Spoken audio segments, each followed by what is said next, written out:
1 2 3। আমার ভুল হয়ে গেছিল ইস্ট সিকিম থেকে আসার পরে নর্থ সিকিমের উদ্যোগ নেওয়ার। আমার নর্থ সিকিম ঘোরার পরে আমার একটা এক্সপিরিয়েন্স,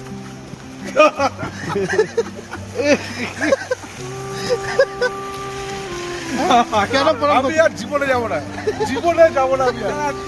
খুব ভোরে শিলিগুড়ির ফোনিক্স লজ থেকে আমরা রেডি হয়ে নিলাম। বাইকের লাগেজ ঠিকঠাক বেঁধে মাঙ্গানের উদ্দেশ্যে রওনা দিলাম আজকের দীর্ঘ যাত্রা শুরু করতে। শিলিগুড়ির আইটিআই মোড় পেরোতে ধীরে ধীরে চোখের সামনে ফুটতে লাগলো প্রকৃতির অসাধারণ সৌন্দর্য। দুধারে ঘন জঙ্গল। এটাই সেই মহানন্দা স্যাংচুয়ারির অংশ, যেখানে পাহাড় আর জঙ্গলের মিলনে তৈরি হয় এক অনন্য পরিবেশ।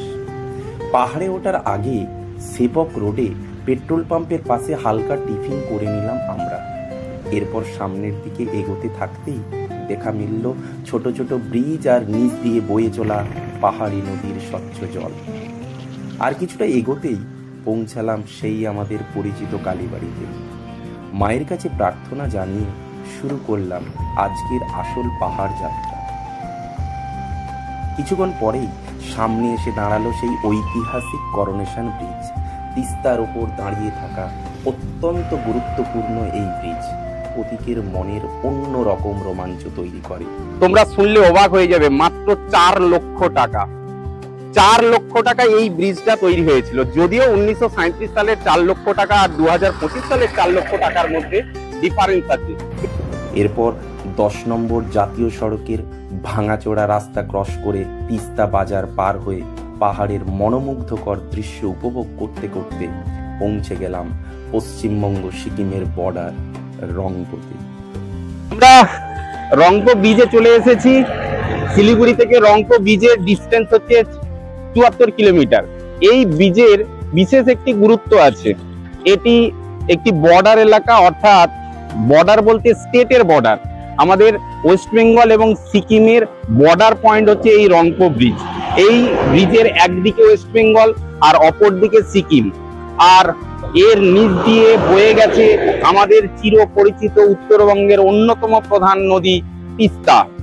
রংপুর সেই সুন্দর ব্রিজের উপর দাঁড়িয়ে দূর থেকে দেখা যায় পাহাড়ের গায়ে খোদাই করে লেখা সিকিম। এটা দেখলেই মনে হয় যেন আর একটা পৃথিবীতে প্রবেশ করছি। রংপো থেকে প্রায় 11 কিলোমিটার এগিয়ে পৌঁছালাম সিংথাম। এখানে দুটি রাস্তার বিভাজন, একটি গ্যাংটকের দিকে আরেকটি সোজা ডিকচু রোড হয়ে মাঙ্গান। সিংথামে দুপুরের লাঞ্চ কমপ্লিট করে আমরা আবার বাইকে উঠলাম মাঙ্গানের উদ্দেশ্যে। সিংথাম থেকে মাঙ্গানের মোট দূরত্ব 49 কিলোমিটার। এই রাস্তা পুরোপুরি পাহাড়ের বুক চিরে তৈরি। সরু রাস্তা, তীব্র বাঁক আর একের পর এক অপূর্ব দৃশ্য, যা আসলে ভাষায় পুরো বলা যায় না। এজন্যই হয়তো বারবার নর্থ সিকিম ছুটে আসি। প্রতিবারই নতুন অভিজ্ঞতা, নতুন অনুভূতি।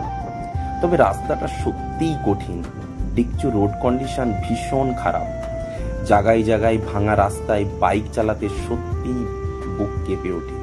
কিন্তু রাস্তার ওপারে পাহাড়ে সেই মন ভোলানো দৃশ্য সব দুঃখ ভুলিয়ে দেয়।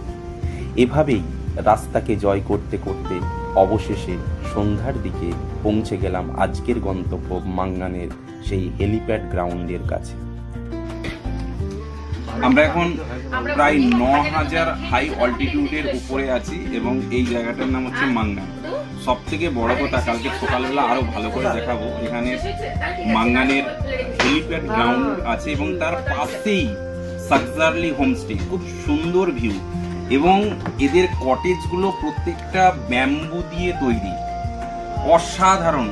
আর সব থেকে বড় কথা, হোটেলেতে পিতল, কাঁসা পিতলের থালাতে খেতে দিয়েছে। এটা আমি এই ফার্স্ট আমি পেলাম।